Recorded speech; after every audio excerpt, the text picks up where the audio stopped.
Welcome to CyberMAYnia, cyber talks with the brightest minds in cybersecurity. Discussing risks, AI, emerging threats, workforce challenges, and more. With your host, May Brooks. Hello and welcome to another episode of CyberMAYnia. And with me today is the amazing Chris, I know I'll say it wrong, Kubecka? No. Kubecka, or in Kubecka, English, they say Kubecka. Oh, so I was pretty close. You were pretty close. It's missing a character in the Czech language. Yeah. It doesn't exist anyplace else, so it's all good, man. Fantastic. Well, before we dive in, because you have this incredible story that we already started talking about before we started this recording, but we always start the same way with you telling us a little bit about the crazy story that is called Your Life in Cybersecurity. The crazy life. The crazy life. The too long didn't read version is I love technology. I love using it for good. And also finding things because I have a very curious mind. And due to that, I have taken my curiosity and skills and able to, I guess, capitalize on that and turn things around. So I get invited to the UN, for example, or the EU presidency, or different places like that to advise a variety of different governments, sometimes militaries or trading blocs, and also help write policy at times to try to make our technological world a little bit of a better place. Yeah, that's really in a nutshell, because you've been involved in so many different things, and we'll talk about that. But let's start with what you just shared with me. What have you been working on in the last few days? Because it's a crazy story. Even for cybersecurity. Well, I have a hobby that I picked up previous to the escalation of the Ukrainian war, which was tracking down the use of technology when it breaks sanctions.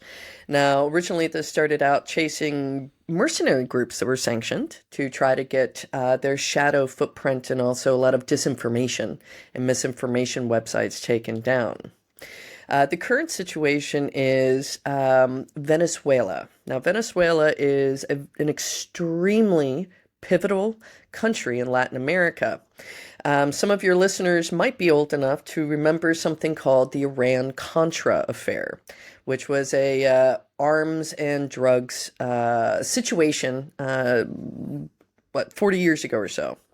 Unfortunately, with the current situation in the Venezuelan government, there are ties between the Iranian government, the Russian government, and the Venezuelan government. Just a few days ago, video was able to leave Venezuela showing that there are about 400 PMC Wagner troops currently in the capital of Venezuela. So I began getting involved looking at some of the situation and some of the human rights issues. Because of that, a good deal of people have now basically leaked a lot of information about what's going on in Venezuela. So I have seen firsthand, for example, detainee lists. And as a cybersecurity professional who is not a human rights person, this has been a bit stressful, but also trying my best to look at, is technology currently being utilized to actually cause more harm? Now, during my investigation, I found out from the detainee lists and witnesses why there was I would say quite an anomaly in the data that I reviewed on the detainees. Out of thousands of people who have been detained, less than 20 have put any of their family members down. So I think we can all imagine the reason why. I've spoken to folks from there, and the fear is palatable. So when I was looking at trying to map some of the locations that I was given, because some don't seem to be known as of yet, when I went on the prison administration website, I noticed something which was a bit disturbing. I don't generally run scripts on when I browse because I'm weird like that. I barely know what the internet really looks like anymore.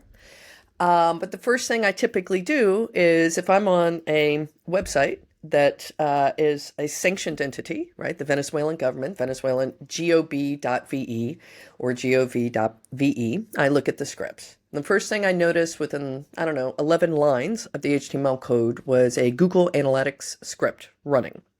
I then further verified using marketing sites that it was running. Unfortunately, the Google website that you can verify this stuff is actually down. So I leveraged two separate marketing websites to confirm that yes, it was running. I then opened up my browser and looked at the network traffic, which you can do. And the script was sending what's called a code 200, which means that it was sending information. I just want to mention something for people listening. Everything you did is not hacking. It's completely legal. It's all open. Anyone with technical skills can, and I won't say should, but some of us definitely should do it if we have the skills. That's my little intro here. Thank you, because I do want to stress I have been acting quite transparently, and I've also been in touch with a national level computer emergency response team for some of this. So I've been trying my best to ensure that everything stays legal because this information could be used for a court case later. When I downloaded the script that was in use, tied to the ID of the prison administration, I went ahead and reviewed the code and also had OpenAI / the Copilot review to then point out if indeed it appeared that there was any personally identifiable information that was being collected that could geolocate visitors. And the outcome was absolutely, including addresses. So it's exactly what those who didn't put their relative's name, that's exactly what they were trying to avoid. Correct. There had been a previous situation, November 2022, where Google had been basically taken to task by ProPublica and Senator Mark Warren for the same type of thing with a Russian entity that was sanctioned. That entity of all names was called RU Target. Yeah. And, you got to laugh like, oh my gosh, it's so obvious. But unfortunately, it wasn't a nice website that helps us keep ourselves safe to try and find out if we're targets. Right. No. Yeah. Right. Just isn't that a nice twist of things? It could have been. Yeah. Right. So, and I do want to stress, it isn't just like, for example, Ukrainians being affected by the RU Target situation, or in the case of only Venezuelans in country. We're also talking about asylum seekers, family members who are afraid to be tied to people in case they get arrested. As well as even myself, because I have a current police case against PMC Wagner and Wagner affiliates here in the country of the Netherlands. And now that we have gotten reports of PMC Wagner troops in Caracas, Venezuela, I have a feeling that information is being shared between the prison administration and this sanctioned mercenary group. So I've been asked to re-review my safety procedures with my local police as well. That is insane. And, we had guests here who talked about the personal impact that doing what we do sometimes have on our personal lives. I mean, we're all going around trying to make, well, not all of us, but most of us are trying to make this world a better place. Sometimes we know that this could put us as targets because we are targeting very powerful people. And I think that at the end of the day, people don't understand. And I had that conversation with one of my last guests here with Offer. We talked about lack of deterrence by legal agencies and legal authorities around the world because cybersecurity doesn't behave the same way that, let's call it, traditional crime does. No. And the legal system, unfortunately, the global legal system, has not yet caught up with how to really deal with it. And I think that this is something that is huge. That's a huge problem, because we know that in the case of cybercrime, unfortunately, cybercrime does pay. Yes. Which means that a lot of criminals, maybe they wouldn't physically harm you like traditionally, but maybe they would if you're going to hurt their very lucrative business. So, yeah. So, unfortunately, it goes to that extent today.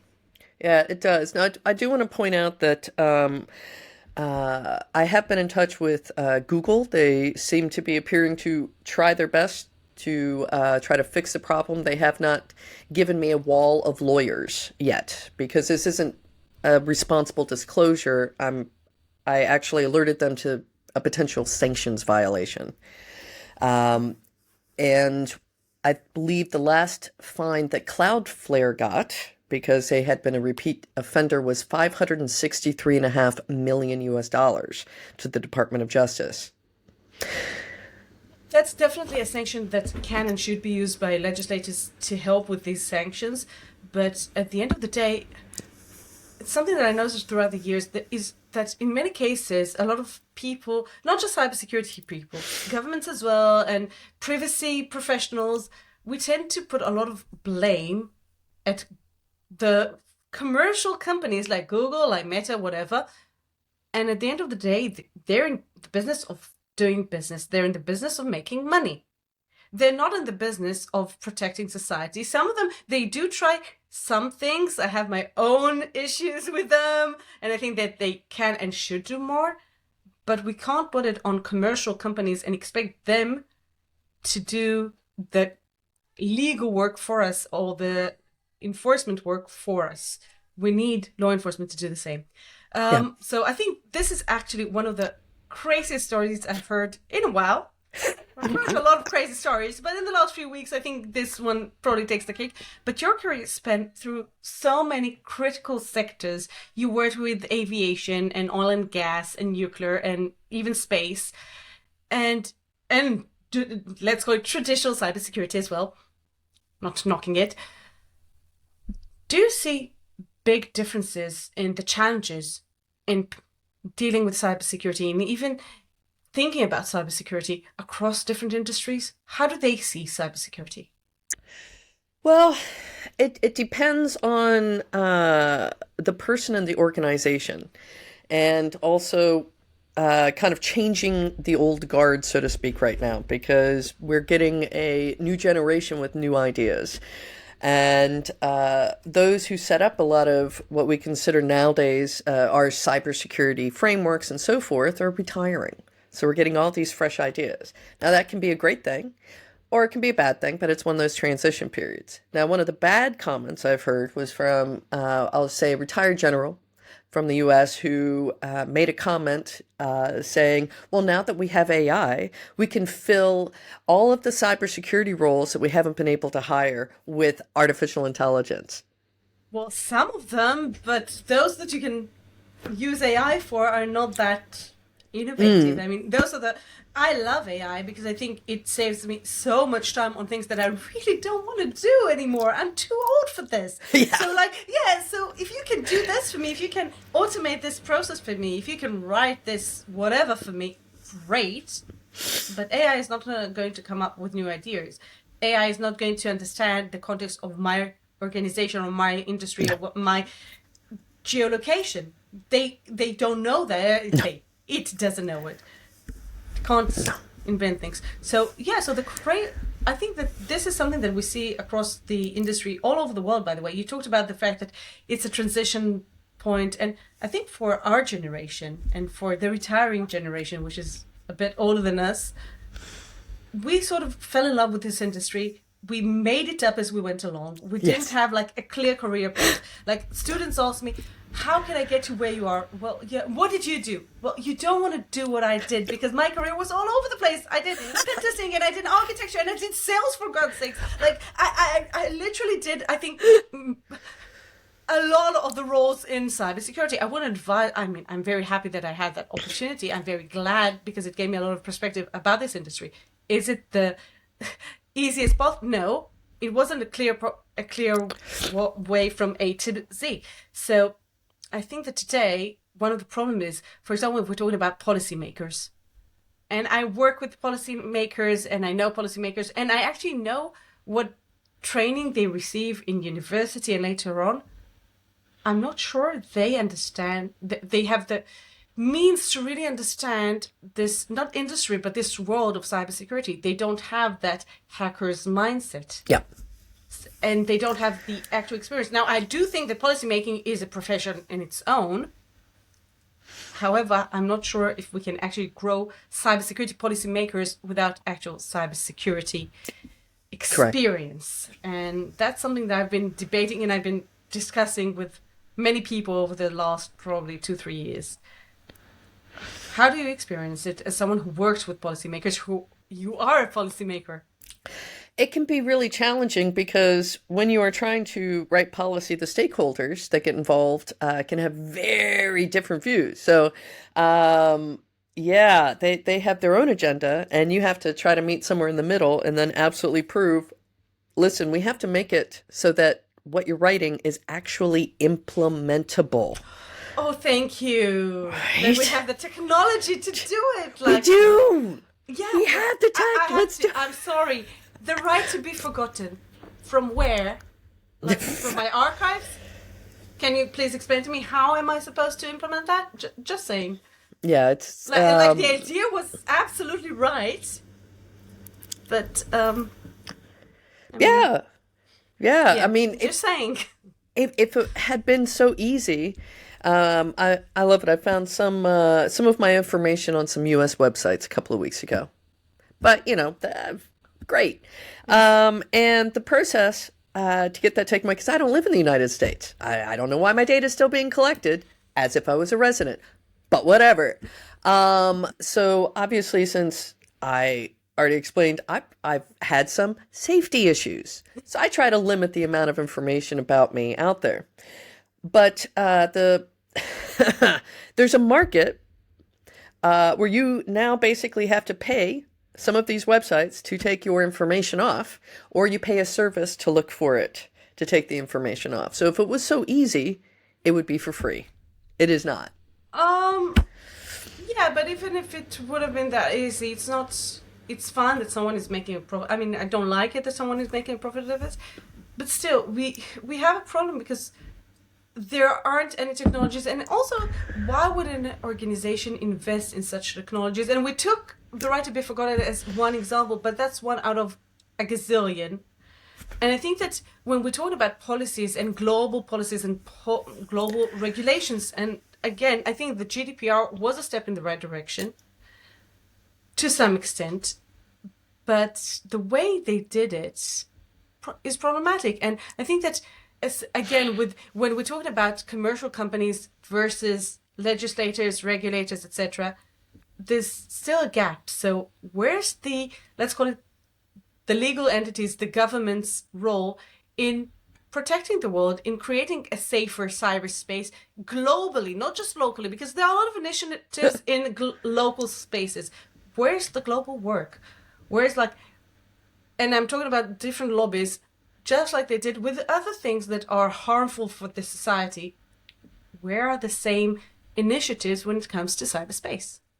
Well, the top 3 lobbying firms in the European Union are Microsoft, Google, and there's another one from Facebook. All right. Yeah, Meta. It is not big oil companies like it is in some parts of the United States. So when you have that much influence, and this has been talked about over and over again, but there's not a lot of changes even here in the European Union, there's going to be influence. Now, again, as you stated, their business is to make money, right? They are business. They aren't an altruistic, let's, put all of this profit into the housing industry to alleviate suffering. No. It's unfortunately, bonuses, golden parachutes, profits, and private island money, like in the case of Mr. Zuckerberg. So it's a quandary. You have a lot of influence from money, and money talks. how do you, as an individual or a small organization or even a smaller country that does not have that influence, try to get anything done in this space? Also, the question is, what should be done?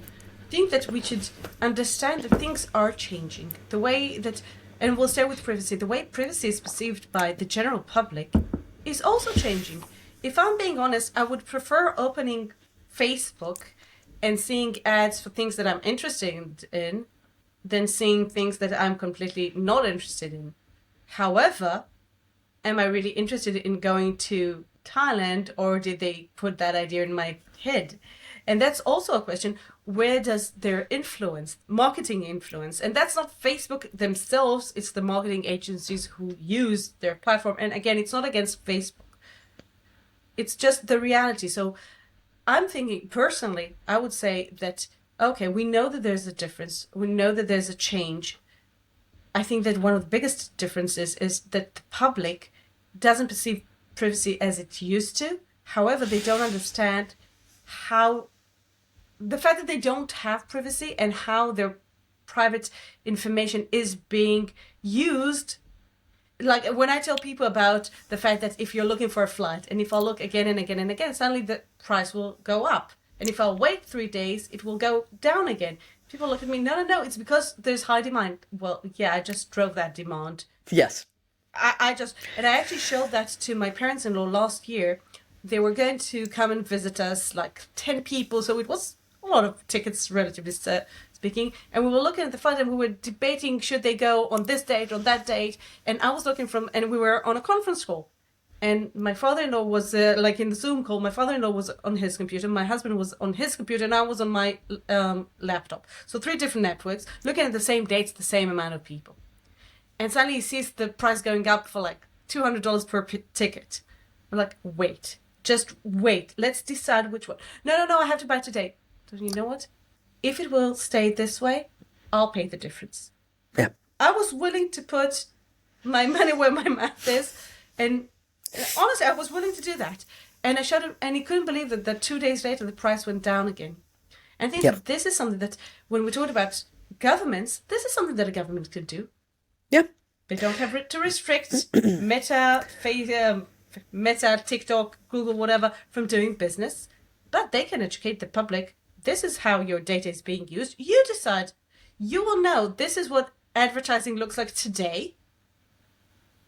And you decide how it's used. And not even go into more dark sides like we just discussed, like personal safety. I'm talking about the basics. This is something that every person should be aware of. Yeah. But they're not. Well, so on that one, I kind of do blame we'll say the old Facebook when they were Facebook.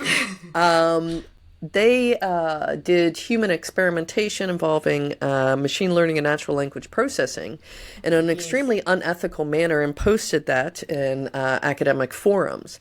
Now, when you do human experimentation, you are supposed to get consent.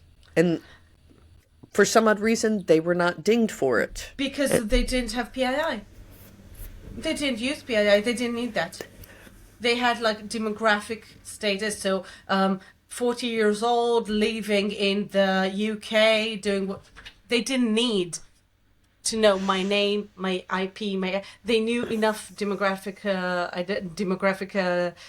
characteristics that they didn't need PII, which is why they were in sections. And I don't think, and maybe I'm being naive, but I don't think that Facebook, for example, again, I don't think they realized how far it will go. I don't think anyone did. I don't think anybody did. I think that when the Facebook started, they really meant to connect people, to be an alumni platform and have fun. And I was one of the very early, and I was an early adopter of it. And for me, I have family all over the world. I have friends all over the world. So it makes it much easier to stay in touch with people. Yeah. And I think that's the nice side of social media in general, or the internet in general. We have capabilities today that we didn't have. When I was growing up, my grandmother was living in the UK. I wasn't. So we had to talk on the phone like once every few months. It was very expensive. Yeah. And today, my youngest, she's 7.5. She video chatted my dad a couple of days ago and told him, Dad, Grandpa, you weren't here for a very long time. He was here early July. Now we're early August, exactly 1 month ago. You weren't here for a very long time, but I was there last month, Naomi. Yeah, but my birthday is coming up.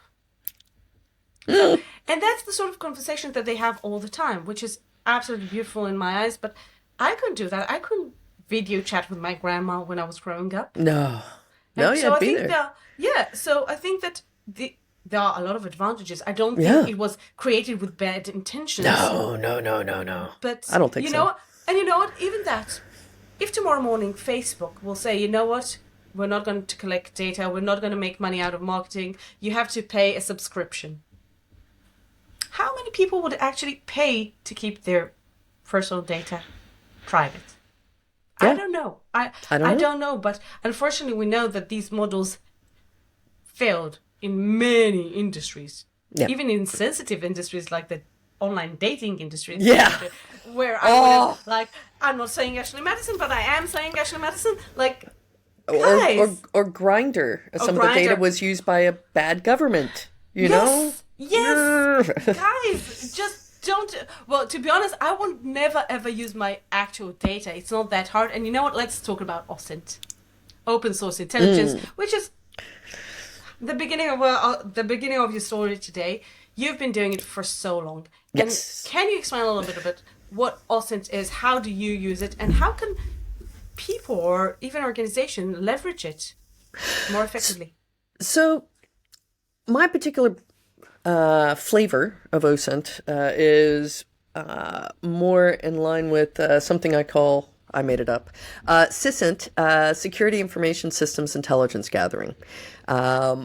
Because I aim more towards systems to get information, while some people look more at the human information. Yeah. No offense, everybody listening, I find systems more interesting than human beings. It's a thing. It's fine. I'm surrounded by tech. Which is why you're in this industry. Right.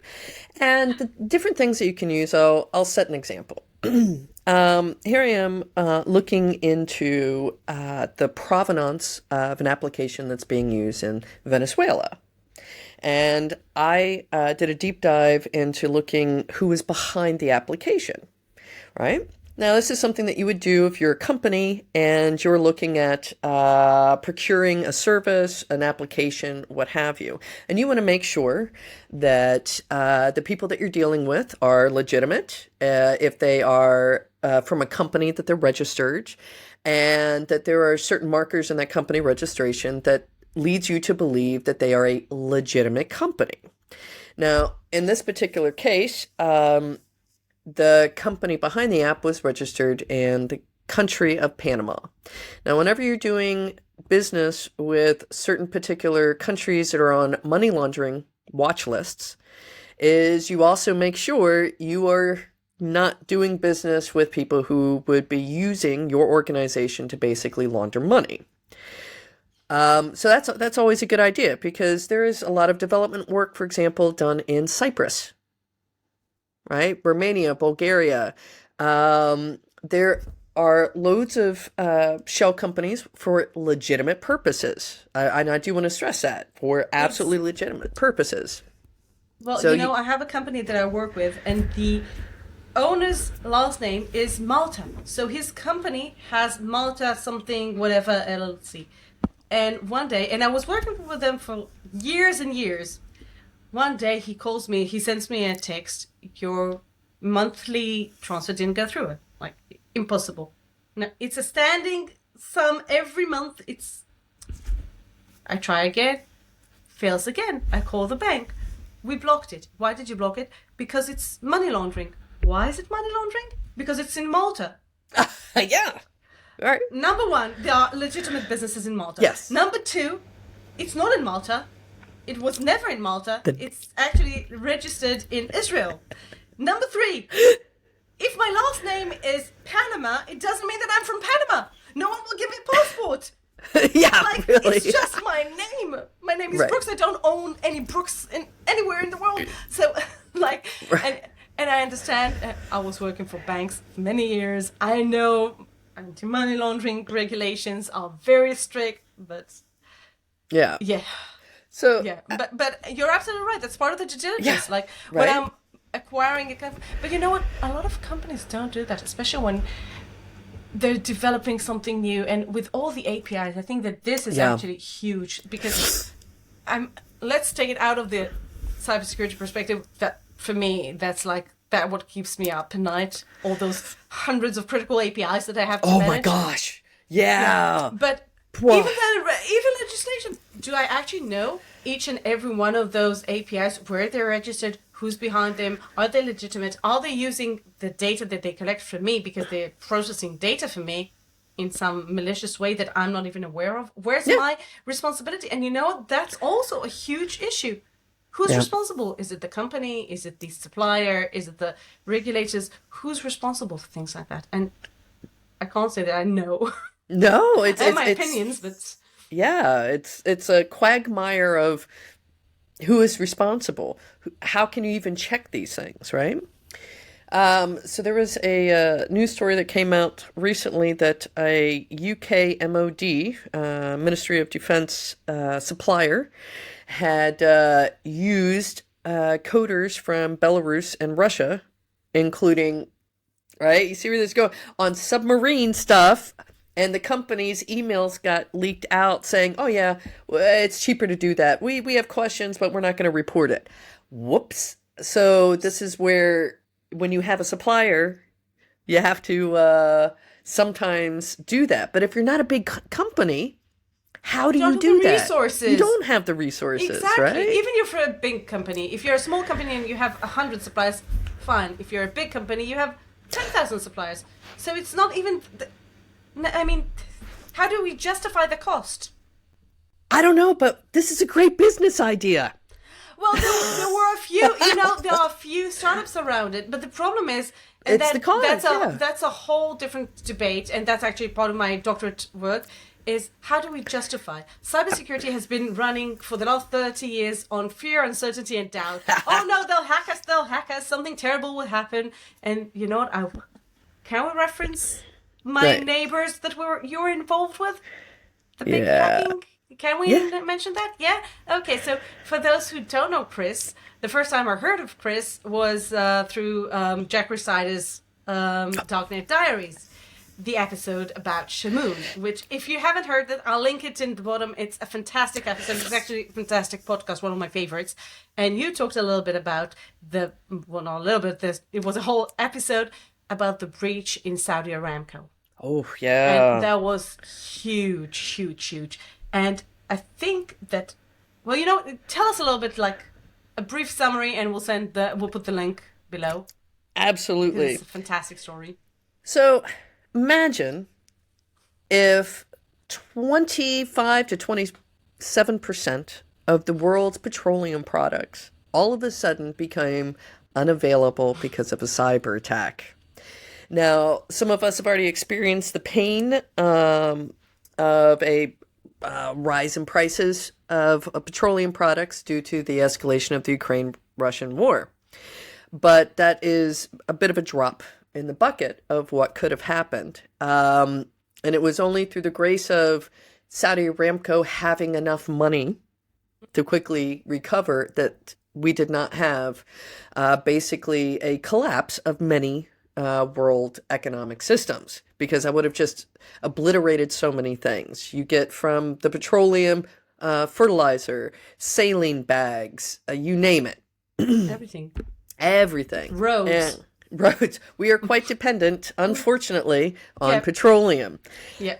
And there was a bit of background that I can now talk about because it was published in an academic paper, but in Spanish, about some of the background of why and when it occurred.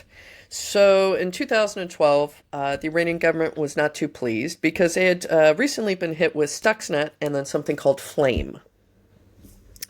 So they reused some of the Flame code in the Shamoon code. And unfortunately, Saudi Aramco at the time did not have, I would say, an actual good functioning, not really, security operations center and that, by the way, rapidly changed because there was so much importance put on it. Now, Saudi Arabia is typically Sunni. Iran is typically Shia.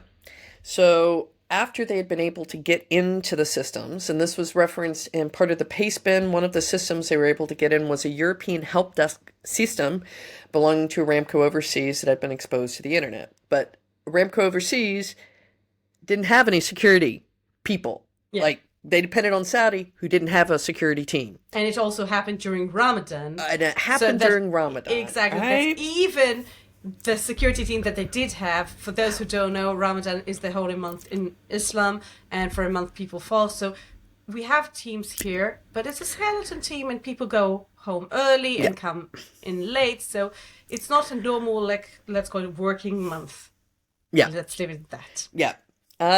And they had just done this big digitized transition to put everything into SharePoint and so forth. But someone with decision-making authority decided, we don't even need internal encryption. Oh, you want to reset your admin password?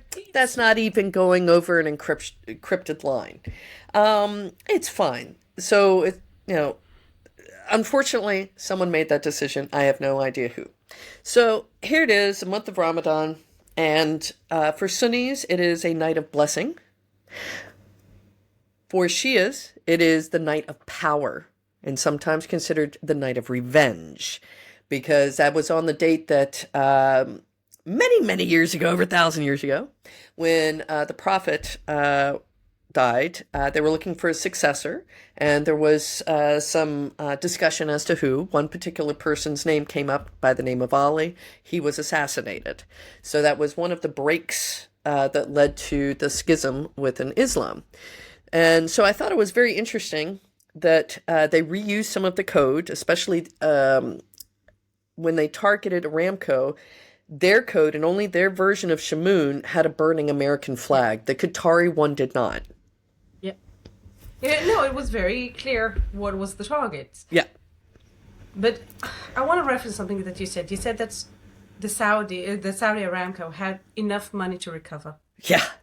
But again, it's a huge story, and we won't go into all the details, but it was absolutely crazy. I don't even remember the numbers. Do you remember how many, like, what the percentage of the computers were down? Oh, 85% of the computer 85%. system. So this is definitely one of the biggest cyber attacks in all times. Saudi Aramco survived. Yes, they survived because they had money.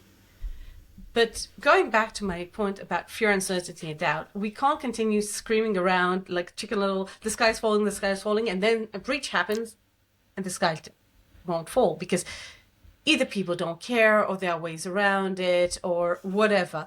Because at the end of the day, and you know what, I don't want to talk a lot about CrowdStrike, because we don't know what's going to happen to CrowdStrike. I would imagine not a lot, like long term. But this is, again, where cybersecurity has to rethink of how we do things, because we have to give some sort of value to businesses. Yeah, as we said exactly. before, we can't expect commercial companies to continue investing in cybersecurity only because of fear, uncertainty, and doubt. Yeah. We have to give them some sort of value. This is why if we want we want bigger budgets, we want new people, we want to check all those dozens and dozens and some hundreds of APIs. Someone is going to pay for it. Well, and there has to be some sort of benefit to that. So, from my point of view, with some of the observations I found, is when companies, whether it be Google, Meta, et cetera, because of a variety of different data protection regulations and guidelines that are popping up all over the world, they're now basically saying, hey, we are trying to, or we have improved our product to meet these things, because they're seeing that if they don't, they might not be able to do any business in that market. I'll give you a good example. Saudi Arabia is still coming out with all the finals, but they have instituted their own Saudi Arabia GDPR, which is quite strict. I was in speaking with we'll say, an electric car manufacturer who is setting up a plant in Saudi Arabia. And they are not a Saudi company, but from that automobile would be a lot of data points that would have to be transmitted. But they did not want to keep it in Saudi, but they wanted to put it into their main systems. They can't. They can't. They have to leave it. They have to leave it there. Which is actually, by the way, I think it's one of the smartest regulation. And it's the same in the UAE. Because just think about it. If Azure, AWS, GCP, whoever wants to set up shop in the GCC, if they want to work in the UAE, it's better be in the UAE. And if they want in Saudi, it's better be in Saudi as well. Yep. Because otherwise, I can't transmit data. I can't hold data outside Saudi, PII data. That's illegal. Yep. And I think that's a fantastic way to drive businesses to invest in your economy. Yes. So, policymakers out there, out there, here's how you grow your nation. Yeah, you're making tech companies invest in your nation because otherwise they can't work there. It's fantastic. I absolutely love that, by the way. You're right. And the companies, they see that there is a return on investment. They're like, we can, because now it enables us. Exactly. I think that this is actually going back in time, like 25 years to PCI. When PCI started, it was sort of the industry was regulating itself. And I love that. I'm not talking about the technical side of PCI. I'm talking about the concept that the credit card companies created this regulation.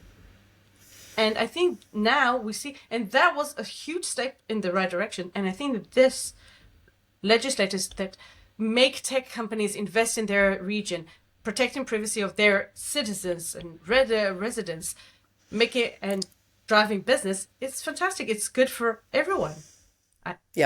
I think so. Yeah. I think so. Because it is evolving. We have to evolve. And you want to know what we're really running late now. Oh, it's but there are so many things I want to talk to you about. But let's talk about technology. And we talked a little bit about the evolution of technology. You mentioned AI, and AI is just one of the big changes that we see in this industry. I think everyone is talking about AI, but we're not talking about the fact that computing power has grown and grown and grown, and quantum computing is my favorite topic. I know, it's like it's here.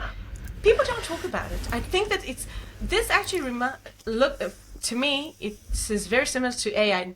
Like, we know that AI is coming. We've known that for over 20 years, but AI security, people really started talking about AI security after ChatGPT boomed. Like, we didn't know that was coming. We knew that was coming. We absolutely did know this was coming. We did. I know, because quantum is exactly the same. It's coming. It's going to change everything. So, one of the reasons why it's one of my favorite topics is in April, I decided to openly publish an academic article. It is a bit long, 29 pages. It's called... it's a long title, so I have to read it. Secrets from the Future, Hacking in a Post-Quantum Cryptography World, Implications for Cybersecurity and National Defense. Now, it was partially inspired by a song I heard on a DEF CON soundtrack many years ago by Mick Frontalot, where the verse, it was on classical computing. You can't hide secrets from the future with math. You think you can try, but in the future they'll laugh at your half-assed schemes and algorithms of math to avoid cryptographic attack. Oh, that's fantastic! Isn't it fantastic? It's fantastic! And we can just, we'll create something new now. Yeah. I'm gonna create. Yeah. So, if you don't mind, if you are interested, you can read my paper on research page. And we'll link it, absolutely. And it describes, I did get cheeky, I created the KQC attack framework, which is the Kubecka attack framework. Hey, Trump does it. Why not? But to build in those defenses, because now we are at a transition period. And we already have a difficult time encrypting and protecting private data as it is with our current algorithms. And here we're facing this new transition where we have to start looking at how do we build tools to identify what we need to protect and what we need to change. And this is a sterling opportunity for many organizations to think about this. I purposely put in the paper insertion of where tools can be and should be developed to help with this transition, to hopefully push some investment to look at the privacy and the security issues, because we are in that transition and we have the chance to make the world a little bit better before it just goes wide open. Don't wait, right? Don't wait. It's starting to sprinkle. Don't wait until there's a flood. Exactly. Exactly. Yeah. I love that. So we'll definitely link that. And now I know what I'm going to do on my flight in a couple of days. There you go. See, that's going to keep me busy, as always. Yeah, so I think you're absolutely right. I think that people that have been in the industry, like you have for so many years, and you've seen so many different industries, and you've seen how it evolves, it helps us look at down the line, look at the future. The question is, are people listening? Well, good Some news of is one of the peer reviewers was from the Office of Quantum Computing at the White House. Fantastic. And they had said they'd never thought or considered the topic of this. And so now they are. I love that. So, I love that. Those are the projects that I really love doing. I did one for the maritime industry a few years ago.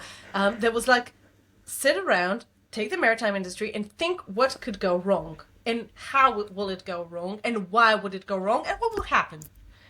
And on the one hand side, it's like super theoretical and it's playing games of what if. But yeah, that we're kind of in the industry of what if. So it was a fun project and I absolutely love doing projects like that. I'm now starting another one. Yeah, so it's a lot of fun. And I think that if people will actually take those what ifs and look at them as opportunities as well. yes. Because when yes. there's a risk, there's also an opportunity. Correct. I mean, exploitation is a business word that you learn quite a lot about if you try to go for an MBA. Exploitation. What do we have in cybersecurity? Exploitation and vulnerabilities. It's the same words, the same terms. It's just we need to capitalize more on it and think about those things. But it's the same process. We too can think about, you know what? If this is a problem, I have a solution. How can I put the solution into the market? How can I start making things? That's how a lot of these startups start. So we have to do the same thing. I completely agree. Well, I can't continue this podcast without addressing the elephant in the room. We're not elephants. No, we're just women in cybersecurity. So it's very close to an elephant. It's actually very close to a pink elephant, which is what I want for my birthday. A pink elephant. Yeah, I want a pink elephant. No, really, but you've been in this industry for so long, and you've been very prominent in this industry, and people know you, and there's always a price to pay, and we know that. But I want to talk a little bit about the challenges that you face and how you overcame them. Well, there have been a lot of challenges due to being basically a minority. And this is something that affects a lot of industries. And it has definitely been challenging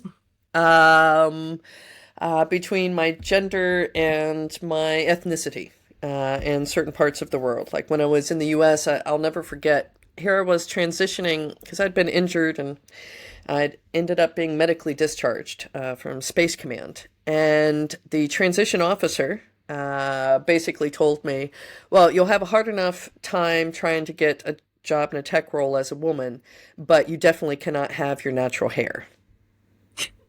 Right?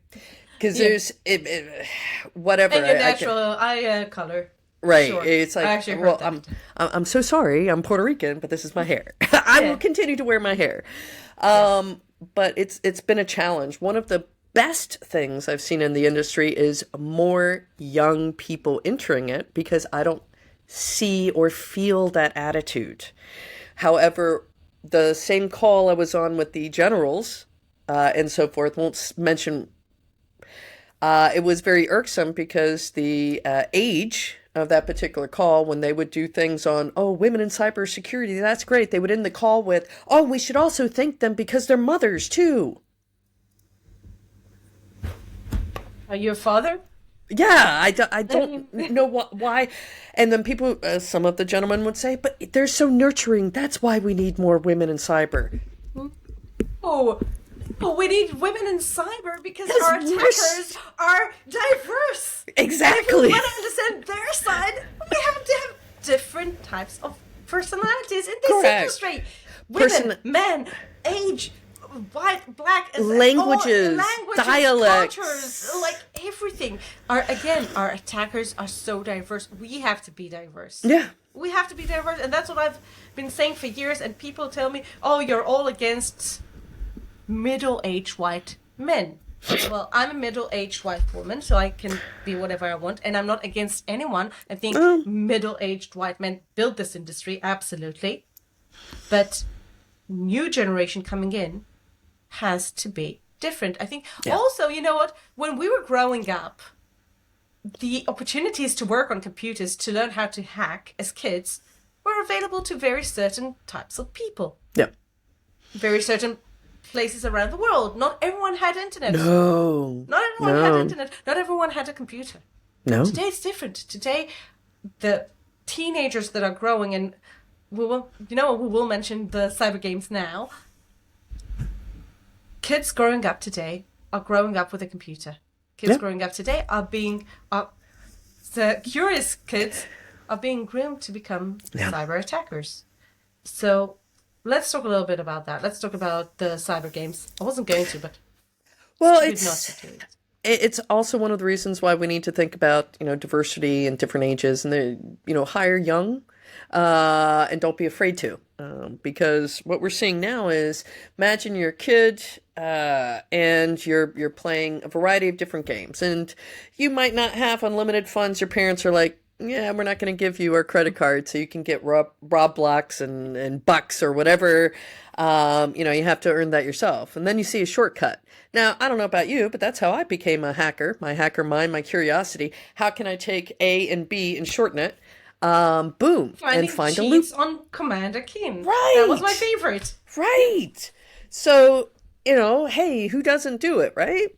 But then what is occurring is, you can do this with, you do not have to be next to a person to groom them, but certain, say, cybercrime syndicates start going, hey, kid, we see that you used our cheat codes. Would you like to know more? Let's start bringing you into our Discord or this other channel or this other channel. And then they start trying to develop them.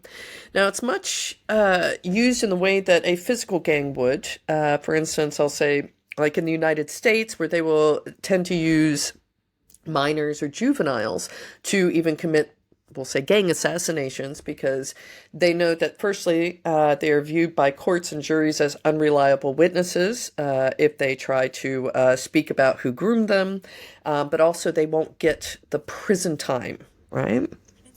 Implications at that stage. They have no idea what we're talking about. So for them, if someone asks them to do something on their computer, what's the harm? What's the problem? Correct. There is a disconnect because, there's even a disconnect as adults when sometimes we don't realize the end result of a cybersecurity issue, right? Oh, all the time. But for kids, well, imagine that endorphin rush when you pop a box with your happy hacker smile, even in a lab. Yeah. Right? And then especially if that kid gets 14 million quid sitting in a bank account. That's pretty good.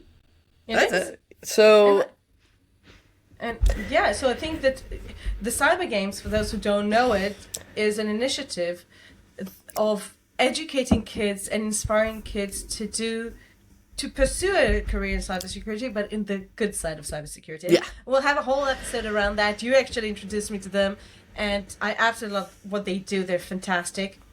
And I think that those conversations are making an impact. Yeah. I hope that parents that are listening to us now that are super happy with the fact that their kid is using whatever, Minecraft or whatever, and looking for cheats because that's how we got started. I taught a few of my hacking friends. They didn't know about it. Yeah. Then when I started talking about it, they were like, "Is that really a thing? Like, isn't grooming only for pedophiles?" No, it's wherever you have money. Yeah. If you can make money, you'll do it. Right. I tried to follow up asking questions from I think it was a Florida sheriff, where they had busted an 11-year-old boy misusing the emergency systems for swatting and other things, and I believe also affected a railway system. And I suspect, because of some of the other materials that they put in the press release that they had found on his phone, that it appeared that it sounded like he might be in that particular situation. I just haven't heard back from the PR office of that Florida sheriff. You've been doing so many good things in this industry, from research and publication. Research without publication is just for your own amusement, to inspiring others, to talking about new technologies, to being involved in initiatives like we started, like you showed in the beginning with Venezuela, and sanction infringement, etc. I want to ask you a little bit about what inspires you in this industry. What keeps you engaged? I would say the thing that keeps me engaged the most is hope. I see that the world is changing, that companies are being more receptive. There are more people who are getting involved in some of these things and finding real value. And I see the infinite possibilities. I see the world as more positive. I know there's a lot of fear, uncertainty, and doubt in cyber, and sometimes some of us get into some very dark stuff. But at the same time, I see infinite possibilities, and I see the good in technology. And I somehow still see the good in most people, even after the stuff I've been dealing with. So that's the motivator. I also have a selfish motivator. Eventually, one of these days, I would like to retire, and I know I will be surrounded by technology. Some people might say, like Iron Man, but female is iron male. Yeah. I don't know why more people don't use that for women. And I want to make sure that my technology does not kill me. So I do have some selfish reasons. Fair enough. Fair enough. Before we finish with the pop quiz, what advice would you give people listening and young professionals that are aspiring to have this global impact? Because you do have a global impact in various things that you do. What would your advice be to them? Try to still have fun. You will learn more by finding what excites you in the industry. Try to look at a wide variety of different fields and disciplines inside cybersecurity. However, do not think you have to learn everything, because you do not. But you will find your passion and get involved in your local community if you can. Whether it be free conferences like the B-Side series or university conferences or what have you, but get involved, meet some people, collaborate, because that's the funnest part. Your eyes will get open, your brain will be like, maybe I could help with this, maybe I could do this. And then you start getting involved and it becomes really fun. And then you start publishing your findings, whether it be on a blog or wherever. As you said, it's only for your own amusement if you don't. But that's also how potential employers, potential collaborative teams, etc., get to know you, is start publishing. Because as I knew it would be, it was absolutely fantastic. And we always end this episode in the same way, with a very short pop quiz. Short questions, short answers, whatever comes to mind. No right or wrong answers. Everything's fine. So, are you ready? Yes. Amazing.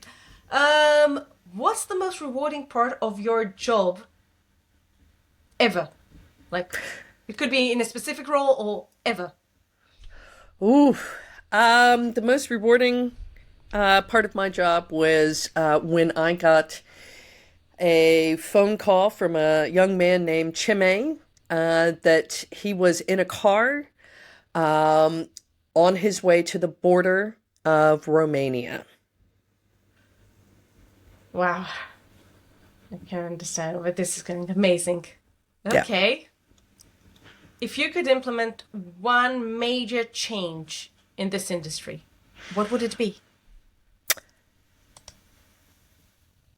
I would like a way for companies and organizations to instantly find and justify return on investment in cybersecurity. Oh, that's my doctorate. It's fine. Yeah. We'll find it. It's fine. Easy. So.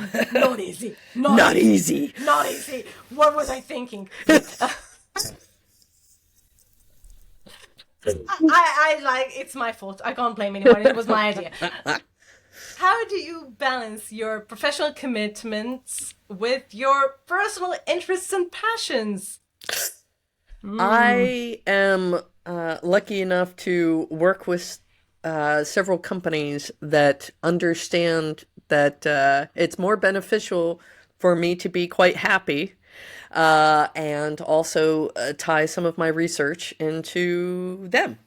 So I try to give a win-win for everybody, because if I'm publishing and I'm doing good work, it also raises their value as well.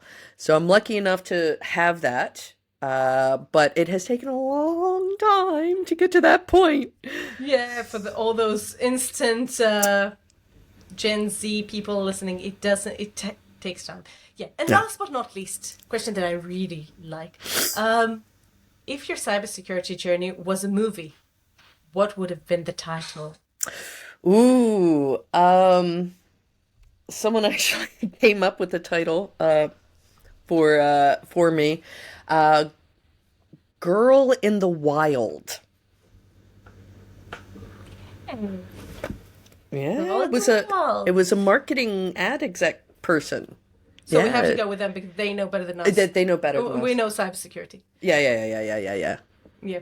Chris, it was so amazing having you. I think we could have gone on and on for several hours, and we'll probably have to have you back here again. Yes! Amazing! So thank you so much for joining me, and for those listening, don't forget to subscribe. I'll link all the links that I promised in the description. We'll have the full episode with Shamoon with Darknet Diaries, and we'll have Chris's article about the secrets of post-quantum cybersecurity. So it's going to be super interesting for you all to watch. Don't forget to subscribe, and I'll see you all next time here on CyberMAYnia.